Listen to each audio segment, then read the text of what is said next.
क्या आप देश और दुनिया की खबरों से रह जाते हैं बेखबर? तो सब्सक्राइब कर लीजिए हमारे HT न्यूज चैनल को और बेल आइकॉन को दबाना मत भूलिएगा। झारखंड में एक मुस्लिम युवक के साथ मॉब लिंचिंग की घटना सामने आई है। यहाँ के खरसवा में चोरी करने के शक में भीड़ ने मुस्लिम युवक पर जमकर हमला किया। पुलिस को सौंपने से पहले भीड़ ने उसकी 18 घंटे से ज्यादा पिटाई की। युवक को घायल अवस्था में अस्पताल में भर्ती कराया गया, जहां शनिवार को उसकी मौत हो गई। युवक की पहचान 24 साल के तबरेज अंसारी के रूप में हुई है। झारखंड की इस घटना का वीडियो सोशल मीडिया पर खूब वायरल हो रहा है।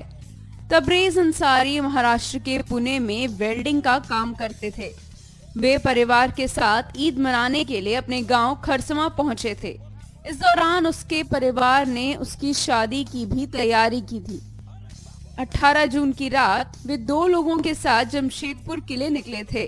झारखंड में एक मुस्लिम युवक के साथ मॉब लिंचिंग की घटना पर अब राजनीति तेज हो गई है। इस घटना को लेकर हैदराबाद से सांसद और AIMIM के अध्यक्ष असदुद्दीन ओवैसी ने बीजेपी पर निशाना साधा है और कहा, बीजेपी के राज में मॉब लिंचिंग की घटनाएं थमने वाली नहीं हैं और इस तरह की घटनाएं हमारे मुल्क के लिए ठीक नहीं हैं। नहीं, देखिए, ये इस तरह के मॉब लिंचिंग के वाक़यात ये नहीं रुकने वाले हैं। मैं पहले भी कहा हूँ, आज भी कह रहा हूँ, ये नहीं रुकने वाले। इसलिए नहीं रुकने वाले हैं क्योंकि बीजेपी ने, अदर पार्टी ने और RSS और उनके तमाम ऑर्गेनाइजेशंस ने हमारे मुल्क में मुसलमानों के ताल्लुक़ से इस तरह की नफ़रत में इजाफ़ा कर दिया है कि इनको जो कोई भी नज़र आता है, इनको नज़र आता है कि या तो वो आतंकवादी है या फिर ये गाय को मारने के लिए आया है, या तीसरा इनको नज़र आता है कि ये एंटी नेशनल है। तो इस तरह का एक माइंडसेट इन्होंने क्रिएट करने में लोग कामयाब हो चुके हैं। तो अब ये वाक़यात रुकने वाले नहीं है। अब ये बार बार हम इस बात को कह रहे हैं कि आप इन लोगों को रोकिए, मगर हमेशा जवाब आता कि नहीं, मुसलमानों को डीरेडिकलाइज करना है। अरे भाई, ये जो लोग हैं इनको डीरेडिकलाइज कौन करेगा?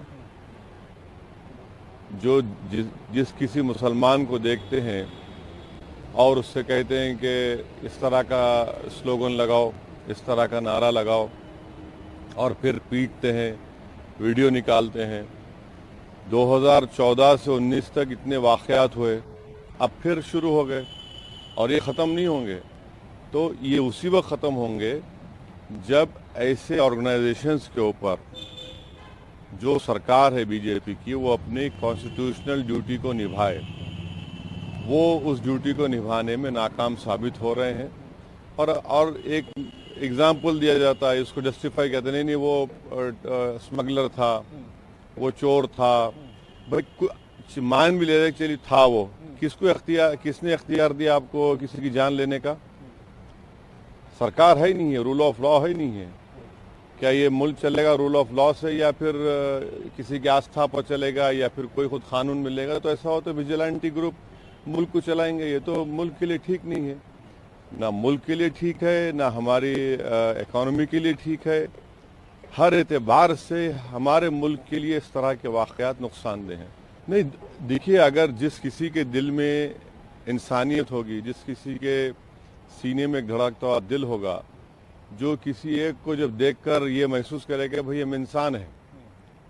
अगर आप इस तरह देख रहे हैं कि किसी इंसान की इस तरह की बेइज्जती की जा रही है, उसको मारा जा रहा है, पीटा जा रहा है, और उसको जान बचाने के लिए उससे कह रहे हैं कि तुम इस तरह का स्लोगन लगाओ, और फिर उसके बाद मर जाता है, तो फिर ये तो देश के लिए ठीक नहीं है। ये तो हरगिज़ देश के लिए ठीक नहीं है। अगर प्रधानमंत्री आज़ादी के 75 साल मनाने जा रहे हैं, प्रधानमंत्री न्यू इंडिया बनाना चाहते हैं, प्रधानमंत्री महात्मा गांधी के 150 साल मनाने जा रहे हैं, तो क्या ये सब वाक़यात से मनाएंगे हम? कौन सा न्यू इंडिया बनाने जाएंगे हम जब इस तरह के वाक़यात रुकेंगे नहीं? क्या ये मुल्क सुपर पावर बनेगा अगर आप 14% माइनॉरिटीज़ में इस तरह का उनसे बर्ताव करेंगे?